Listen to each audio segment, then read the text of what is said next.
A vastidão do vazio absoluto dominava o cenário antes do primeiro suspiro do tempo. No livro de Gênesis, capítulo 1, versículo 1,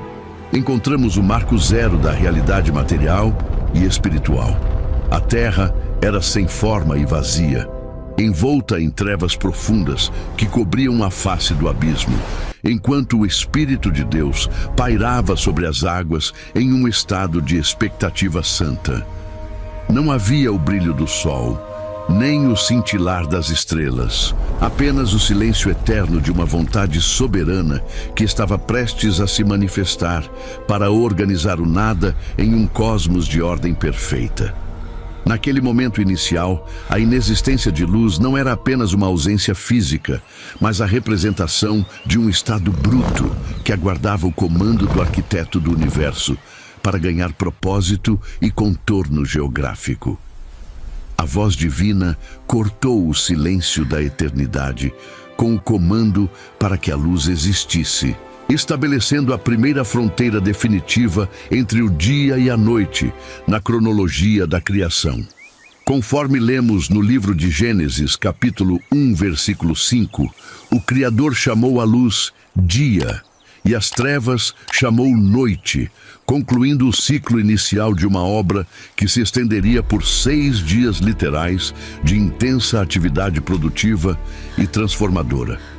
Cada elemento da natureza, desde a separação entre as águas superiores e inferiores até o surgimento das terras secas e dos mares, foi organizado com uma precisão que envolve as leis da física e a estética da arte divina.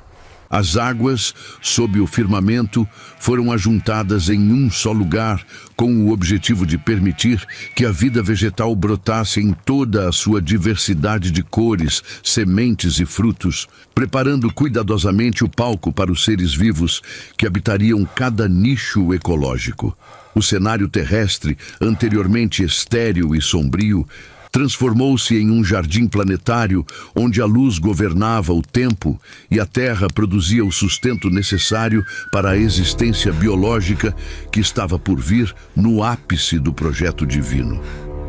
No coração da criação perfeita, um jardim foi plantado no Oriente, em uma região conhecida como Éden. Este lugar não era apenas um refúgio de beleza incomparável, mas o santuário geográfico onde o Criador interagiria diretamente com a sua obra-prima. Conforme o livro de Gênesis, capítulo 2, versículo 7 relata, o Senhor Deus formou o homem do pó da terra e soprou em suas narinas o fôlego da vida, transformando o barro inanimado em uma alma vivente e dotada de consciência. Diferente de toda a fauna e flora criadas anteriormente por meio de uma ordem verbal, o ser humano foi moldado de maneira íntima, recebendo uma identidade que refletia a essência do seu próprio autor.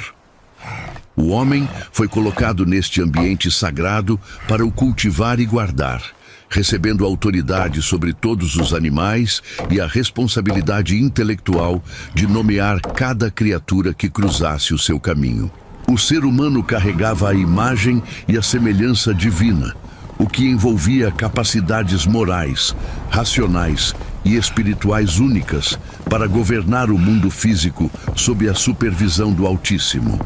Para que o homem não vivesse em uma solidão que não condizia com a natureza sociável de Deus, o Criador providenciou uma auxiliadora que lhe fosse idônea, retirando uma costela de Adão para formar Eva. No livro de Gênesis, capítulo 2, versículo 24, a união entre o homem e a mulher é descrita como o processo de tornar-se uma só carne, estabelecendo o matrimônio como a primeira e mais fundamental instituição da história humana.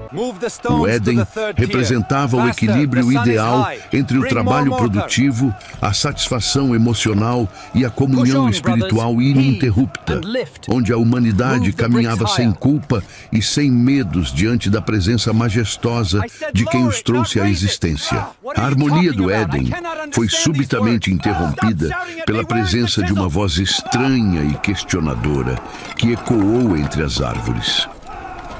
A serpente, descrita como o mais astuto de todos os animais do campo que o Senhor Deus tinha feito,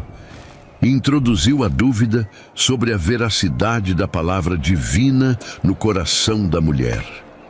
No livro de Gênesis, capítulo 3, versículo 4, o adversário proferiu a mentira fundamental de que eles certamente não morreriam se provassem do fruto proibido, desafiando a ordem direta que visava a proteção da integridade humana. Ao aceitar o argumento de que poderiam ser como deuses, conhecendo o bem e o mal por conta própria, Adão e Eva quebraram o pacto de obediência e confiança que sustentava a ordem do jardim. Ao cederem à tentação, os primeiros pais da humanidade experimentaram a perda imediata da inocência, percebendo a sua nudez e escondendo-se entre a vegetação assim que ouviram a voz de Deus na viração do dia. O pecado não apenas danificou a comunhão vertical com o Criador, mas também trouxe uma maldição sobre a terra, introduzindo o sofrimento, o trabalho penoso e a mortalidade biológica no ciclo da experiência humana. Contudo, em meio ao julgamento e à expulsão necessária do jardim, o Senhor revelou a primeira centelha de redenção no livro de Gênesis, capítulo 3, versículo 15. Ao declarar que a semente da mulher esmagaria a cabeça da serpente, Deus estabeleceu o que os teólogos chamam de proto-evangelho, a promessa de um futuro salvador que triunfaria sobre as forças do mal. Mesmo diante da ruína causada pela desobediência, o plano divino de amor não foi abandonado, e a história das origens passou a ser também a história de um resgate que atravessaria milênios até a sua consumação final. A narrativa das origens avança para a primeira geração nascida fora dos limites do Éden, onde a dualidade do coração humano começa a manifestar-se de forma dramática e dolorosa. Adão e Eva tornaram-se pais de Caim, cujo nome evocava a ideia de posse, e de Abel, que representava a transitoriedade da vida. Enquanto Caim dedicava os seus dias ao cultivo do solo, lidando com a terra que agora exigia suor e esforço para produzir, Abel tornou-se pastor de ovelhas, estabelecendo uma relação de cuidado com as criaturas vivas. No livro de Gênesis, capítulo 4, versículo 3 e 4, vemos o momento em que ambos apresentaram ofertas ao Senhor, cada um trazendo o fruto do seu respectivo trabalho. Abel ofereceu as primícias e a gordura do seu rebanho, um sacrifício que demonstrava uma compreensão profunda sobre a necessidade de entrega e reverência, enquanto Caim trouxe do fruto da terra uma oferta que, embora correta na forma, carecia da disposição interna necessária. O texto sagrado revela que Deus atentou para Abel e para a sua oferta, mas não para Caim, o que desencadeou no primogênito uma fúria incontrolável e um abatimento visível no seu semblante. O Criador, num gesto de misericórdia pedagógica, advertiu Caim sobre o perigo que se escondia nas sombras das suas emoções, explicando que o pecado jazia à porta, desejando dominá-lo, mas que ele deveria exercer domínio sobre esse impulso destrutivo. Infelizmente, a inveja e o ressentimento falaram mais alto do que a advertência divina, levando Caim a convidar o seu irmão para ir ao campo, onde o primeiro homicídio da história foi perpetrado no silêncio da terra.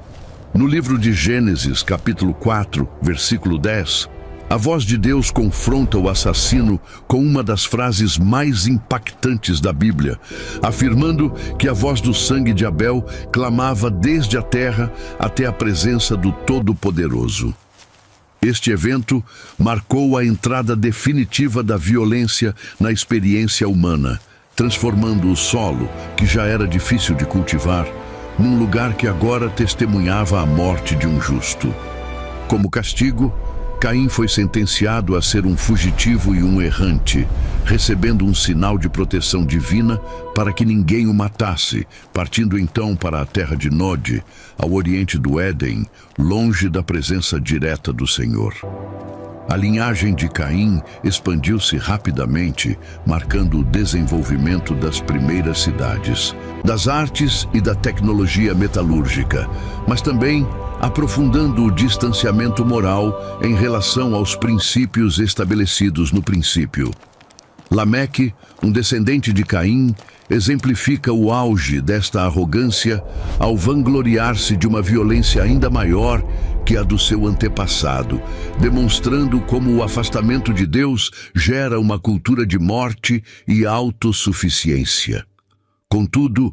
a esperança não foi totalmente apagada da história humana, pois Adão e Eva tiveram um terceiro filho, chamado Sete, cujo nome significa substituto ou concedido. Conforme o relato do livro de Gênesis, capítulo 4, versículo 26, foi a partir do nascimento do filho de Sete, chamado Enos, que os homens começaram a invocar o nome do Senhor de forma sistemática e comunitária. Esta transição é crucial, pois estabelece duas linhagens distintas que atravessariam as gerações. Uma focada na glória terrena e no poder pessoal, e outra dedicada à busca da face de Deus e à preservação da promessa de redenção. Séculos após a queda, a maldade humana atingiu um nível de saturação que afetou toda a estrutura da criação, transformando a Terra num cenário de corrupção sistêmica e violência desenfreada. O livro de Gênesis, capítulo 6, versículo 5, descreve que a maldade do homem se multiplicara e que toda a imaginação dos pensamentos do seu coração era continuamente má, entristecendo o coração do Criador. Neste cenário de trevas morais, um homem chamado Noé encontrou graça aos olhos do Senhor, sendo descrito como um homem justo e íntegro entre os seus contemporâneos, alguém que, à semelhança de Enoque, andava em comunhão íntima com Deus. A decisão divina de enviar um dilúvio para limpar a terra não foi um ato de fúria cega, mas um juízo necessário para interromper a destruição que a própria humanidade estava a causar a si mesma e ao meio ambiente. Noé recebeu o projeto detalhado de uma arca, uma embarcação colossal, feita de madeira de gófer e revestida de betume, que serviria como o único refúgio seguro durante o cataclismo que estava por vir. O processo de construção da arca foi um testemunho visual que durou décadas, servindo como um aviso silencioso para uma geração que ignorava os apelos ao arrependimento. Quando as fontes do grande abismo se romperam e as janelas do céu se abriram, conforme narrado no livro de Gênesis, capítulo 7, versículo 11, apenas Noé, a sua esposa, os seus 3 filhos e as suas noras, juntamente com os casais de cada espécie animal, estavam protegidos pela mão divina que fechou a porta por fora. As águas prevaleceram sobre a terra durante 150 dias, cobrindo até as montanhas mais altas e submetendo o planeta a um estado de desconstrução total, semelhante ao caos hídrico que existia antes do primeiro dia da criação. A arca flutuava sobre as ondas como um útero de esperança, preservando o remanescente da vida biológica e a linhagem da promessa através das águas do julgamento, provando que a justiça de Deus nunca ignora aqueles que permanecem fiéis em tempos de apostasia geral. Quando as águas finalmente retrocederam e a arca repousou sobre os montes de Ararat, Noé saiu para um mundo renovado, mas ainda carente de orientação divina. O primeiro ato do patriarca foi edificar um altar ao Senhor e oferecer sacrifícios de gratidão, um gesto que subiu como um aroma suave e resultou numa promessa eterna de preservação climática e sazonal. No livro de Gênesis, capítulo 9, versículo 13, Deus estabeleceu o arco-íris nas nuvens como o sinal de uma aliança perpétua entre ele e todos os seres viventes, garantindo que as águas nunca mais destruiriam toda a carne por meio de um dilúvio. Este novo começo trouxe consigo a renovação do mandato cultural, onde o homem foi novamente instruído a crescer, multiplicar-se e encher a terra, mas agora sob o peso de uma consciência pós-cataclísmica. A história de Noé ensina que, mesmo no auge do juízo, a providência divina trabalha para a preservação da vida e para a continuidade de um plano que visa a restauração final de todas as coisas sob a luz da sua aliança. A humanidade pós-diluviana, embora tivesse recebido o comando para se espalhar e povoar toda a extensão do globo,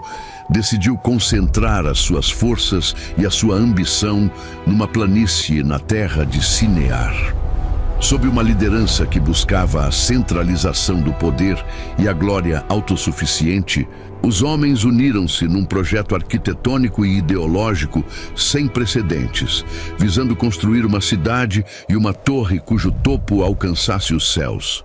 O livro de Gênesis, capítulo 11, versículo 4, revela a motivação por trás desta obra: o desejo de fazer um nome para si mesmos e evitar a dispersão sobre a face da terra, desafiando diretamente a ordem divina de expansão geográfica. O tijolo e o betume tornaram-se os símbolos de uma tecnologia posta ao serviço da rebelião, onde a uniformidade linguística e o esforço coletivo eram usados para criar um sistema fechado que excluía a dependência do Criador. A intervenção divina diante da Torre de Babel não foi motivada por medo do potencial tecnológico humano, mas por uma preocupação profunda com a rapidez com que a humanidade se unia para o mal. O Senhor observou que, sendo um só povo e tendo uma só língua, não haveria restrição para tudo o que eles planeassem fazer, o que aceleraria o processo de degradação moral visto antes do dilúvio. Num ato de juízo preventivo e misericordioso, Deus confundiu a linguagem dos construtores, impedindo que compreendessem o que o outro dizia e forçando a interrupção imediata da construção. O que deveria ser o monumento da unidade humana tornou-se o local da confusão, dando origem ao nome Babel, que recorda o momento em que a soberania divina fragmentou as ambições centralizadoras do homem. A dispersão que se seguiu à confusão das línguas resultou na formação das diversas famílias, clãs e nações que começaram a ocupar os diferentes continentes, levando consigo os fragmentos da história comum e as sementes das culturas variadas. O livro de Gênesis, capítulo 10, conhecido como a Tabela das Nações, fornece a estrutura genealógica e geográfica deste espalhamento, mostrando como os descendentes de Sem, Cam e Jafé se tornaram os ancestrais dos povos conhecidos na antiguidade. Este evento marca o fim da história primeva e prepara o palco para a história patriarcal, demonstrando que Deus não permite que nenhum império ou sistema humano usurpe a sua glória única. Através da dispersão em Babel, o Criador reafirmou que a verdadeira unidade da humanidade não pode ser construída sobre a base do orgulho ou da tecnologia, mas apenas através da obediência à sua vontade, preparando o caminho para um chamado específico que surgiria de uma dessas famílias para abençoar todas as nações da terra. O cenário das nações fragmentadas e mergulhadas na idolatria serve como pano de fundo para uma das guinadas mais impressionantes da história bíblica. Na próspera e sofisticada cidade de Ur, na Mesopotâmia, um homem chamado Abrão recebeu uma ordem que desafiava toda a lógica da segurança humana e do conforto familiar.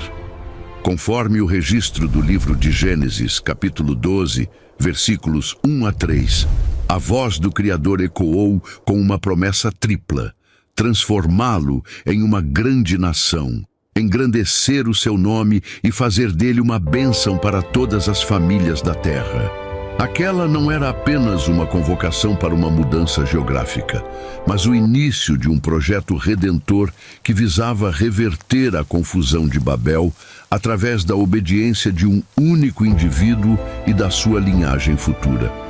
Abrão, aos 75 anos de idade, partiu sem saber exatamente para onde ia, levando consigo a sua esposa Sarai e o seu sobrinho Ló, movido apenas pela confiança absoluta na palavra de quem o chamara. A jornada de Abraão, através da terra de Canaã, foi marcada por uma série de altares e provações que moldaram o seu caráter e a sua compreensão sobre a fidelidade divina. Ele atravessou períodos de fome que o levaram ao Egito e enfrentou conflitos territoriais que exigiram sabedoria e desprendimento, como quando permitiu que Ló escolhesse as melhores pastagens no Vale do Jordão.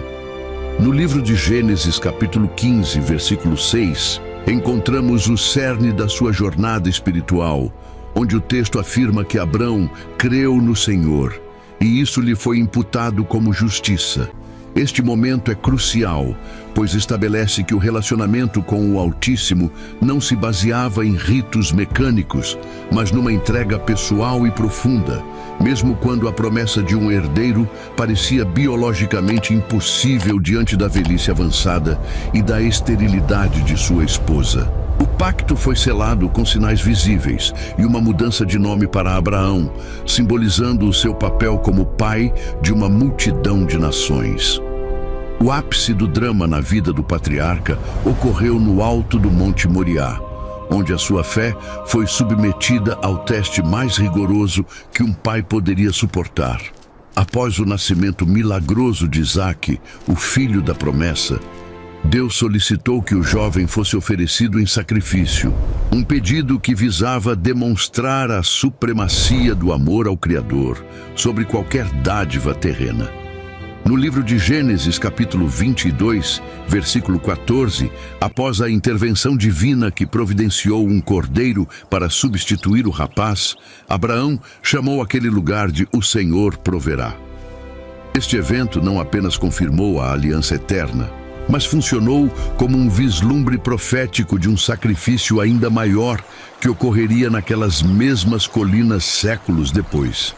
A vida de Abraão encerrou-se como um testemunho de que a história humana estava agora intrinsecamente ligada a uma família específica, através da qual o plano de salvação começaria a tomar formas visíveis e concretas. A continuidade da aliança repousou sobre os ombros de Isaque, um homem de temperamento pacífico que herdou não apenas as riquezas materiais de seu pai, mas também a responsabilidade de manter viva a chama da promessa em solo estrangeiro. Diferente da vida épica e peregrina de Abraão, Isaque representou a estabilidade e a paciência, cavando novamente os poços que os filisteus haviam entulhado e buscando a paz em tempos de tensão. O livro de Gênesis, capítulo 26, versículos 3 e 4, relata a reafirmação direta da aliança divina a Isaque, garantindo que a descendência dele seria tão numerosa quanto as estrelas do céu. O seu casamento com Rebeca e o nascimento dos gêmeos Esaú e Jacó introduziram uma nova camada de complexidade na narrativa, onde a soberania divina começou a operar através das imperfeições e dos conflitos de uma família marcada por favoritismos e disputas por direitos de primogenitura. Jacó, cujo nome originalmente sugeria alguém que segura o calcanhar ou um suplantador, tornou-se o protagonista de uma trajetória de transformação profunda e muitas vezes dolorosa. Após obter a bênção de seu pai através de um artifício enganoso, ele foi forçado a fugir para a terra de seus antepassados em Padã-Arã para escapar da fúria de seu irmão Esaú. No caminho, durante uma noite solitária em Betel, Jacó teve a visão de uma escada que ligava a terra ao céu, com anjos subindo e descendo, conforme descrito no livro de Gênesis, capítulo 28, versículo 12. Este encontro espiritual revelou que Deus não o havia abandonado em seu exílio, mas estava ativamente guiando os seus passos para cumprir o propósito estabelecido desde Abraão. Os 20 anos que passou trabalhando para o seu tio Labão serviram como uma escola de disciplina e paciência, onde o homem astuto provou do seu próprio veneno e foi moldado pelo trabalho árduo e pela formação de uma numerosa família. O momento decisivo da vida de Jacó ocorreu na val de Jaboque, num encontro físico e espiritual que mudaria o rumo da história bíblica para sempre. Sozinho e temeroso pelo reencontro com o irmão, ele lutou com um homem misterioso até o romper do dia, recusando-se a soltá-lo até que recebesse uma bênção. No livro de Gênesis, capítulo 32, versículo 28, o seu nome foi mudado para Israel, que significa aquele que luta com Deus, simbolizando o nascimento de uma nova identidade nacional e espiritual. A partir desse confronto, o patriarca deixou de confiar em suas próprias manipulações para depender inteiramente da graça divina, mesmo caminhando com uma cocheira que o lembrava constantemente de sua fragilidade humana. Seus 12 filhos tornaram-se os pilares das 12 tribos, consolidando a estrutura de um povo que, embora imperfeito, fora escolhido para carregar a presença do Altíssimo no meio de um mundo pagão. A história de Gênesis caminha para o seu encerramento com o foco na vida de José, o filho preferido de Jacó, cuja trajetória exemplifica como a soberania divina pode transformar tragédias humanas em instrumentos de preservação e vida. Odiado pelos seus irmãos devido aos seus sonhos proféticos e à túnica ornamental que recebeu de seu pai, José foi vendido como escravo e levado para o Egito, um ambiente cultural e religioso completamente oposto aos valores de sua família. No livro de Gênesis, capítulo 39, versículo 2, encontramos a frase que sustenta todo o seu relato. O Senhor era com José. Mesmo na casa de Potifar, ou nos anos de esquecimento, dentro de uma prisão egípcia após uma falsa acusação, a integridade do jovem permaneceu inabalável e a sua capacidade de interpretar sonhos tornou-se o veículo para a sua ascensão milagrosa ao poder. A elevação de José ao cargo de governador do Egito, logo abaixo do faraó, ocorreu num momento de crise global, onde uma fome severa ameaçava a sobrevivência de todas as nações da região. Graças à sabedoria concedida por Deus para administrar os recursos durante os 7 anos de abundância, José transformou o Egito no celeiro do mundo, preparando o palco para o reencontro emocionante com os seus irmãos, que vieram em busca de alimento. O livro de Gênesis, capítulo 45, versículo 5, revela a maturidade espiritual de José ao perdoar aqueles que o haviam traído, afirmando que não foram eles que o enviaram para ali, mas sim Deus, para conservar a vida de muitos. Esta perspectiva mudou o sentido do sofrimento, mostrando que os fios invisíveis da providência estavam tecendo um plano de preservação para toda a família de Jacó, que agora se mudaria para a terra de Gósen. O encerramento do livro de Gênesis mostra a morte de Jacó e José, deixando a família estabelecida no Egito como uma comunidade protegida e crescente. Antes de falecer, Jacó proferiu bênçãos proféticas sobre cada um de seus filhos, destacando de forma especial a linhagem de Judá, de onde viria o cetro e o legislador, conforme o livro de Gênesis, capítulo 49, versículo 10. José, no seu leito de morte, reafirmou a sua confiança na promessa abraâmica, pedindo que os seus ossos fossem levados de volta para Canaã, quando Deus finalmente visitasse o seu povo para tirá-lo do Egito. As palavras finais de José no livro de Gênesis, capítulo 50, versículo 20, resumem a teologia de todo o livro. Aquilo que os homens planejaram para o mal, Deus o tornou em bem. Assim, o livro das Origens termina não com um fim, mas com uma expectativa santa, preparando o caminho para o êxodo e consolidando a certeza de que o Deus que criou o mundo é o mesmo que cuida meticulosamente da história de cada um de seus filhos. Ao longo das páginas do primeiro livro da Bíblia, encontramos listas extensas de nomes e idades que, para um olhar apressado, podem parecer meros registros burocráticos de um tempo remoto. No entanto, essas genealogias funcionam como a estrutura de sustentação de toda a narrativa sagrada, servindo para demonstrar que a mão do Criador agia meticulosamente sobre cada geração, preservando a linhagem que levaria ao cumprimento das suas promessas. No livro de Gênesis, capítulo 5 e capítulo 11,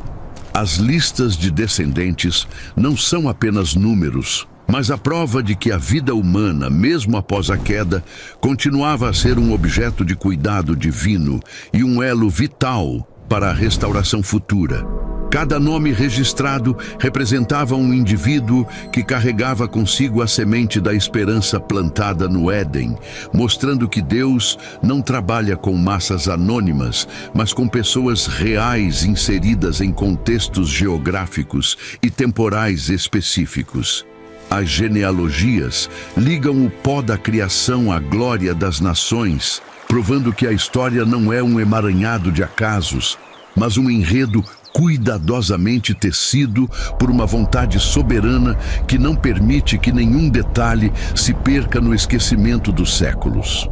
A preservação dessa linhagem enfrentou desafios colossais, desde a violência desenfreada dos tempos de Noé até a esterilidade de matriarcas como Sara e Rebeca, que parecia interditar o caminho da vida. Essas interrupções biológicas serviram para destacar que a continuidade do povo de Deus dependia inteiramente da intervenção sobrenatural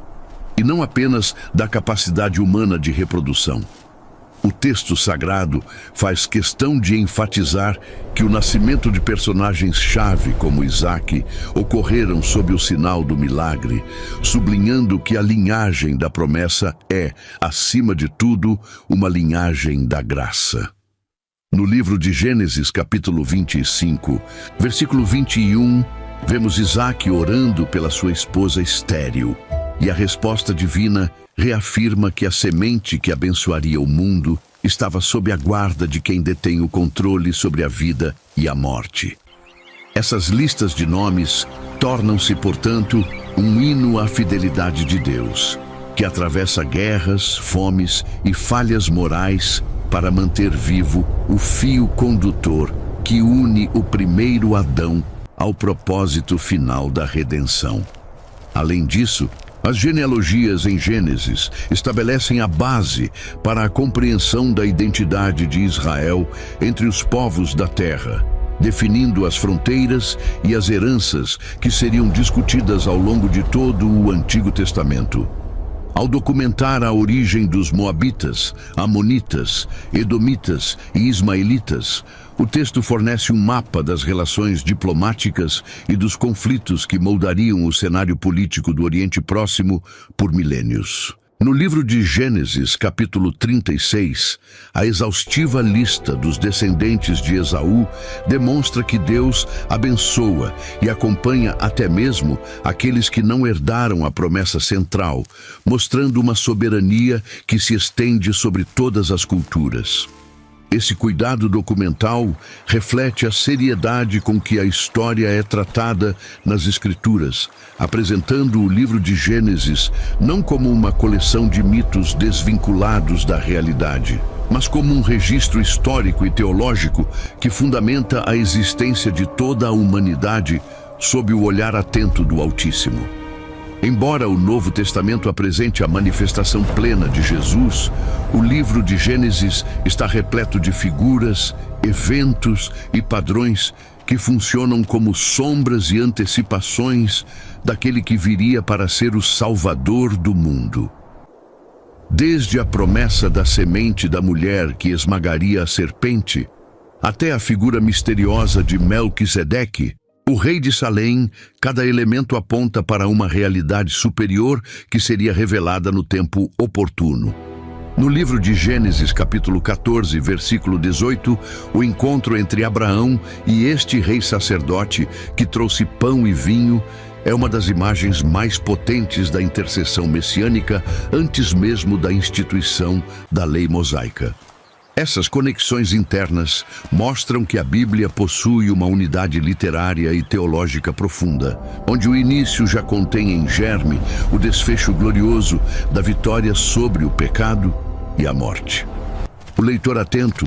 percebe que as histórias dos patriarcas não são fins em si mesmas, mas degraus de uma escadaria que conduz à revelação do Filho de Deus. A vida de José, em particular, é frequentemente vista como um dos maiores paralelos bíblicos com a trajetória de Cristo, apresentando uma sequência de eventos que espelha o sofrimento e a exaltação do Messias. Assim como Jesus, José foi o filho amado do Pai, odiado por seus próprios irmãos, vendido por moedas de prata e entregue às mãos dos gentios, sofrendo injustamente antes de ser elevado ao lugar de maior autoridade para salvar o seu povo e as nações.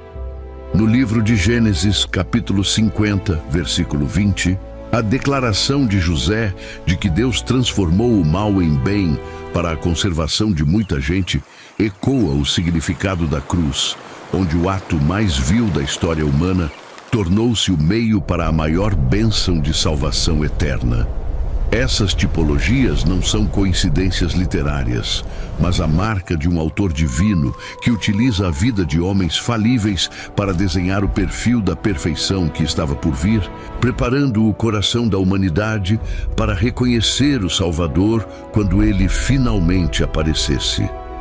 Outro momento de profunda densidade profética ocorre no sacrifício de Isaque, onde a figura do filho carregando a madeira para o próprio sacrifício e a substituição final por um cordeiro providenciado por Deus apontam diretamente para o Calvário. No livro de Gênesis, capítulo 22, versículo 8, Abraão afirma que Deus proveria para si o cordeiro para o holocausto, uma frase que ressoa através dos séculos até encontrar o seu cumprimento em João Batista, ao apontar para Jesus como o Cordeiro de Deus que tira o pecado do mundo. O próprio Senhor Jesus afirmou, conforme o Evangelho de João, capítulo 8, versículo 56, que Abraão exultou por ver o seu dia, indicando que o patriarca teve vislumbres da redenção futura através das experiências de sua própria fé. Assim, o livro de Gênesis não é apenas o registro das nossas origens passadas, mas o fundamento das nossas esperanças futuras, revelando que o plano de resgate da humanidade foi arquitetado antes mesmo da fundação do mundo e anunciado através dos episódios vividos pelos pais da fé. Ao chegarmos ao término desta jornada pelo livro de Gênesis, percebemos que ele não é apenas um relato sobre como o mundo começou, mas um manual profundo sobre a natureza de Deus, a condição do homem e a mecânica da graça. Cada subtema explorado, desde o silêncio da criação até o suspiro final de José no Egito, contribui para formar um mosaico que explica por que o mundo é como é e para onde a história está sendo conduzida. Gênesis oferece as respostas para as perguntas mais inquietantes do coração humano. De onde viemos? Por que sofremos? E existe alguma esperança para a nossa rebeldia? No livro de Gênesis, capítulo 3, encontramos a explicação para a nossa inclinação ao erro. Mas nos capítulos seguintes, descobrimos que o Criador nunca desistiu de caminhar com a sua criação, buscando homens e mulheres dispostos a confiar em sua palavra para transformar o curso da história. O legado de Gênesis é a certeza de que a soberania divina é a força motriz por trás de todos os eventos, sejam eles grandes cataclismos globais ou as lutas internas de um coração solitário como o de Jacó ou o de Caim. O livro nos ensina que o fracasso humano não é a palavra final, pois Deus tem a capacidade de escrever reto por linhas tortas, utilizando as falhas de Abraão, a astúcia de Jacó e a traição dos filhos de Israel para levar adiante um plano de amor incomensurável. No livro de Gênesis, capítulo 28, versículo 15, a promessa de que o Senhor estaria com o seu povo e não o deixaria até que tivesse cumprido tudo o que falou, serve como uma âncora para todos os crentes de todas as eras. É um livro que termina com um caixão no Egito, simbolizando que a jornada ainda não acabou e que a terra da promessa ainda aguarda por aqueles que vivem pela fé. Portanto, entender Gênesis é entender a nossa própria identidade como seres criados à imagem de Deus e como sujeitos de um resgate planejado na eternidade. Ele nos convida a olhar para as estrelas com a mesma fé de Abraão e a enfrentar os nossos desertos com a resiliência de José, sabendo que o mesmo Deus que disse haja luz é aquele que ilumina as trevas das nossas próprias vidas. A história das origens explica tudo porque revela o caráter imutável de um Deus que é Criador, Juiz, Provedor e Pai, estabelecendo as bases sobre as quais todo o restante da Bíblia e da nossa existência espiritual são construídos. Gênesis não é apenas o começo de um livro, é o fundamento de uma vida vivida sob a perspectiva do eterno, lembrando-nos constantemente que, independentemente do caos ao nosso redor, o Espírito de Deus ainda paira sobre as águas, pronto para trazer ordem, vida e propósito a quem se entrega ao seu comando.